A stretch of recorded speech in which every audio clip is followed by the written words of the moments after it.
Ellsworth, Maine. Ellsworth is a city and in the county seat of Hancock County, Maine, United States.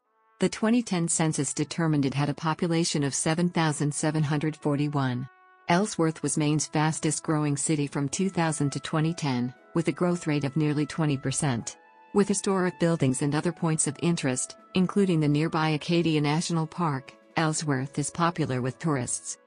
According to the history of the Passamaquoddy Indians, the Ellsworth area was originally inhabited by members of the Passamaquoddy and Penobscot tribes. Both groups speak closely related Algonquian languages, although anthropologists generally group the Passamaquoddies linguistically with the Maliseets and the Penobscots with the Abnakis. George J. Varney, in the Hancock County, Maine section of his Gazetteer of the State of Maine, published in Boston in 1886, wrote, "It is likely that the French who founded a colony at some Sound on Mount Desert Island in 1613, under the patronage of Madame de Guercheville, explored the Ellsworth area and what is now the watershed of the Union River." Varney believes that there were French settlements of some kind or another as close to Ellsworth as Trenton, Oak Point, Newbury Neck, and Surrey. The Ellsworth area was disputed between the English and the French throughout the 17th century and well into the 18th century, occasioning intermittent warfare which was known to the English as the French and Indian Wars. Native American inhabitants may have converted to Roman Catholicism and fought with the French against the British until the fall of Quebec City to the British in 1759. After the 1763 signing of the Treaty of Paris by the governments of the United Kingdom, France, Spain, and Portugal, Ellsworth became part of the Commonwealth of Massachusetts. The modern history of Ellsworth begins with the settlement of the Union River area around 1763 by a party of English led by entrepreneurs Benjamin Milliken and Benjamin Joy, from present-day southern Maine and New Hampshire, who intended to build dams and sawmills to exploit the area's timber and water power. They applied for grants offered by the Commonwealth of Massachusetts to encourage settlement of the Hancock County area. Historian Albert H. Davis in his History of Ellsworth, Maine, published in Lewiston, Maine, in 1927, relates what is known of this early expedition and points to the northern end of the present Water Street, just to the south of the present bridge across the Union River, as the site of the earlier crude buildings erected by the pioneers. George J. Varney describes the process of land grants by the Commonwealth of Massachusetts. In 1773 the first schooner was built at Ellsworth. This was the Susan and Abigail, named after daughters of the two most prominent citizens, American loyalists Benjamin Milliken and Benjamin Joy. The vessel carried pine shingles and oak staves in annual voyages to the West Indies. In the years up to the beginning of the 20th century, many schooners of various sizes were built in Ellsworth shipyards along the Union River.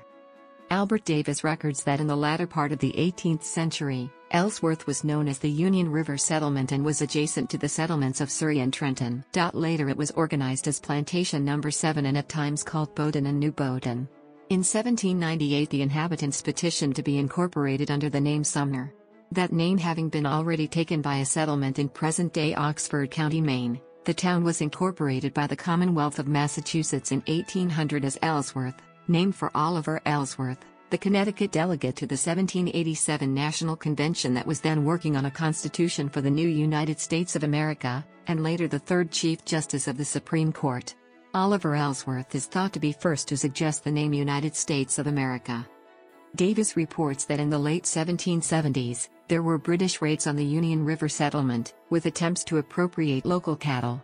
However, there were no formal battles in the Ellsworth area during the Revolutionary War. In 1838, Ellsworth became the county seat of Hancock County, replacing Castine. The 1838 county buildings still stand, west of the Union River, on Bridge Hill. In 1859, when the town's population was 4,009, industries included 9 sawmills, 2 grist mills, 1 tannery, 1 carding machine, 1 pottery maker, 8 brickyards, 13 shipbuilders, 5 pail factories, 2 edge tool factories, 1 carriage manufacturer and 8 box-making establishments.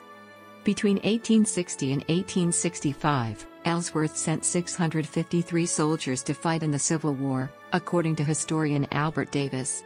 This was at a time when there were only 847 voters in the area. Military training was held in front of the county buildings on Bridge Hill, west of the Union River, at the site of the present Civil War monument. In 1869, Ellsworth was incorporated as a city by the Maine legislature. The first city hall was Hancock Hall, which stood at the corner of Main Street and School Street. It was destroyed by the Great Ellsworth Fire of 1933. In 1888, electricity was introduced into the Ellsworth area. The disputed city elections in 1896 resulted in the appointment of two separate Ellsworth police forces, each of which threatened to arrest the other. Work on the Ellsworth hydroelectric dam began in 1907, at the site of one of the original Benjamin Milliken Union River dams. This led to the creation of the present Leonard's Lake just north of the city. Ellsworth's first disaster of the 20th century was the Great Flood of 1923. A spring freshet rushed over the dam and carried off the metal Union River Bridge, along with many buildings along the river, such as the Dirico Theater, the foundry and many wharves and warehouses. This event marked the end of Ellsworth's prominence as a shipping center. The present concrete bridge was finished in 1924. The Great Fire of 1933 destroyed most of Ellsworth's downtown commercial district, on the east side of the Union River. New buildings were built in brick, mainly in Art Deco style. The unique Ellsworth City Hall dates from this period. Many old houses outside the business district survived the conflagration.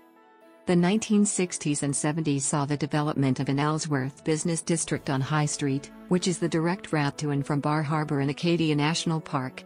This area is now the largest shopping district in Hancock County, with several shopping centers and many large stores, stretching nearly to the Ellsworth-Trenton boundary.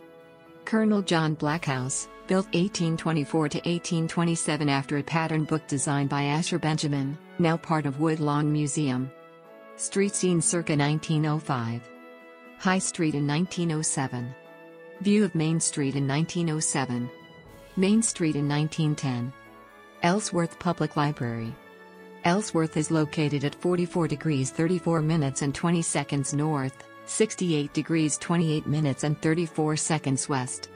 According to the United States Census Bureau, the city has a total area of 93.92 square miles, of which 79.28 square miles is land and 14.64 square miles is water.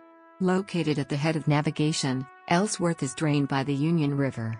Ellsworth Falls is the location of the Agassiz Outcrop, a National Historic Landmark, notable for its early recognition as evidence of glaciation. The city is served by U.S. Route 1 and U.S. Route 1A, in addition to State Routes 3, 172, 179, 180, 184 and 230.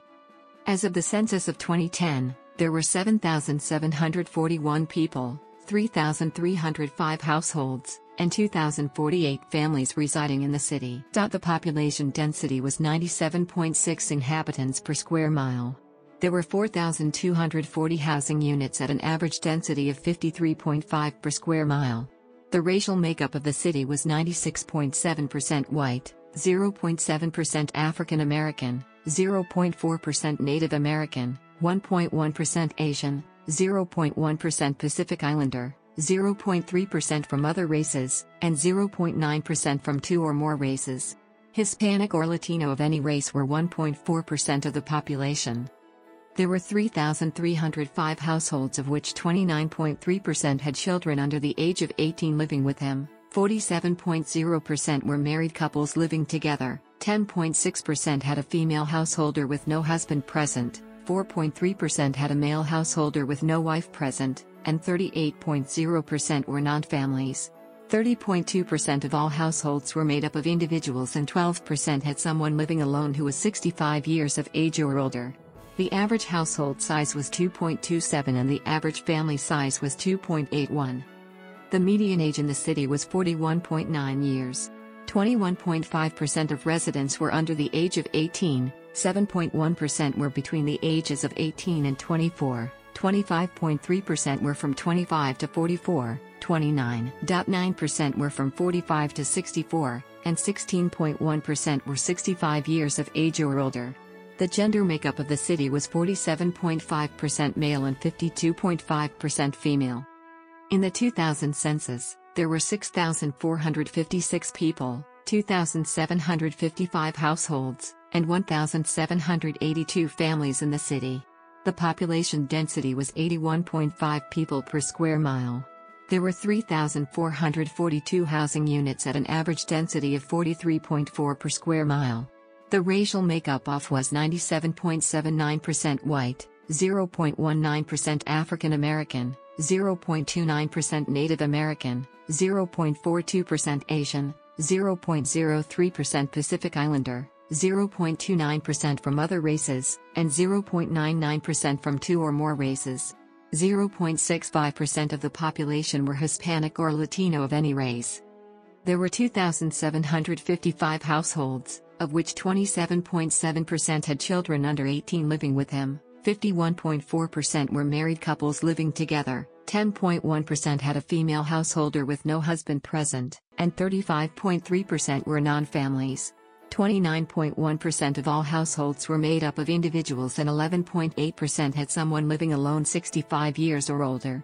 The average household size was 2.26 and the average family size 2.75. In the city, the population was 21.9% under 18, 6.7% from 18 to 24, 29.0% from 25 to 44, 25.2% from 45 to 64, and 17.2% who were 65 or older. The median age was 40. For every 100 females, there were 88.3 males. For every 100 females age 18 and over, there were 86.4 males. The median income for a household was $35,938, and the median for a family $41,884. Males had a median of $31,455 versus $22,188 for females. The per capita income for the city was $21,049. 9.2% of the population and 5.7% of families were below the poverty line.